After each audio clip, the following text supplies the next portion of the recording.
కట్టేది కాబట్టి పూర్తిగా ఫ్లడ్ వచ్చింది, మొత్తం మునిగిపోయాం. ఏం కనపడదు కూడా. ఎట్లా ఉంది అంటే చెప్తాను, నీళ్ళు తగ్గిన తర్వాత కానీ చూసి అది ఎలా ఉంది, ఏం చేయాలనేది చర్యలు తీసుకుంటాం. జల విద్యుత్ ఉత్పత్తికి సంబంధించి ముందే బహుశా మీ అందరూ తెలిసే ఉంటుంది. నేను గతంలోనే శ్రీశైలం ఒక నెల రోజుల ముందే పోయి, ఇంకా మాన్సూన్ స్టార్ట్ కాకముందే తీసుకోవాల్సిన చర్యలు, చెప్పాల్సిన పనులన్నీ చెప్పేసి వచ్చేసాం. అయితే దీర్ఘకాలికంగా కొన్ని సంవత్సరాలుగా పెండింగ్ పెట్టేసి ఉంచినటువంటి కొన్ని కార్యకలాపాలు నెలల్లో పూర్తి చేసేవి కానీ కాకుండా మిగతా అన్ని కంప్లీట్ చేయాలని చెప్పేసారు. తప్పనిసరిగా అండి, అన్నిటి మీద దీని మీద తేలుస్తాం కదా. అధికారులు ఆల్రెడీ ఇప్పటికే అడిగాం. ఆ సంబంధించిన శాఖని పూర్తి వివరాలని గవర్నమెంట్కి సబ్మిట్ చేయమని చేస్తాం.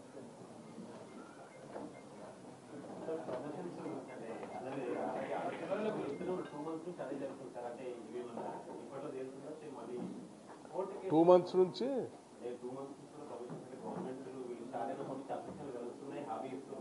అమ్మా 2 months నుంచి ఏమవుతుంది?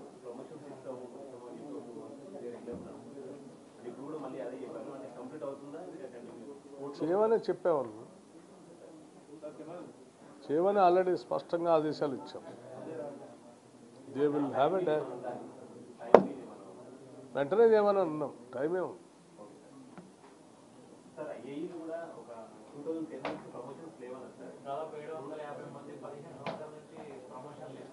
అందుకోసమే రివ్యూలో ఆల్రెడీ ఆ విషయం నా దృష్టి రాగానే చెప్పేసాము. ఆల్రెడీ డీటెయిల్గా ఎక్సర్సైజ్ చేయండి, ప్రమోషన్స్ నిబంధనల ప్రకారం ఎట్లా ఉంటే అట్లా ఇమీడియట్గా టేకప్ చేయండి అని కూడా చెప్పేసాం.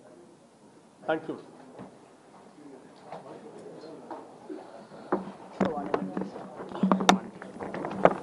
Thank you.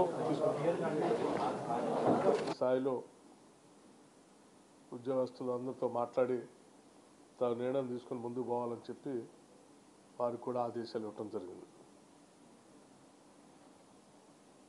హైదరాబాద్ నగర ప్రజలందరూ కూడా నేను విజ్ఞప్తి చేస్తూ ఉన్నాను. ఈ శాఖ నిరంతరం ప్రజల కోసం అంకితమై పనిచేసేటువంటి శాఖ. అది అర్ధరాత్రి అయినా అపరాత్రి అయినా, వర్షం పడుతున్నా, పిడుగులు పడుతున్నా,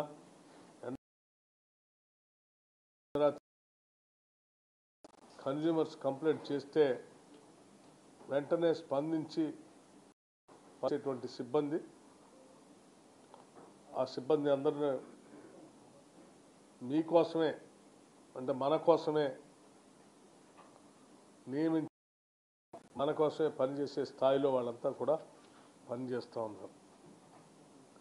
ఎక్కడైనా ఎవరికైనా ఇబ్బంది ఉంటే ఎలక్ట్రిసిటీకి సంబంధించి 1912 టోల్ ఫ్రీ నెంబర్కి మీరు వెంటనే ఫోన్ చేస్తే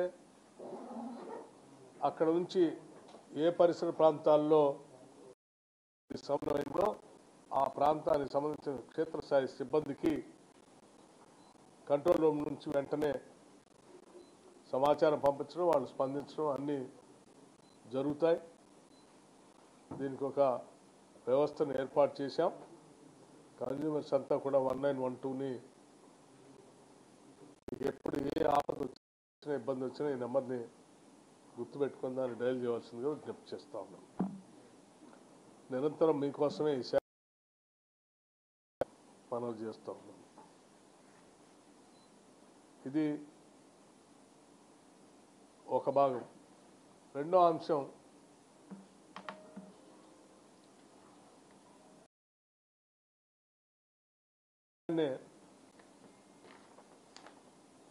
నిలువున విరిగిపడ్డ సూపిశాల గోడ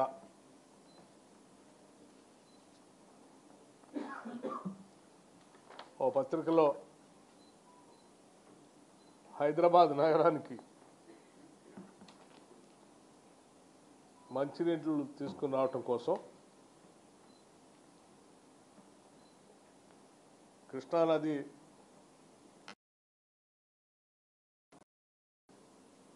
నీళ్లు తెచ్చుకోవడానికి అవకాశం ఉండేటట్టుగా నాగార్జున సాగర్ దగ్గర నుంచి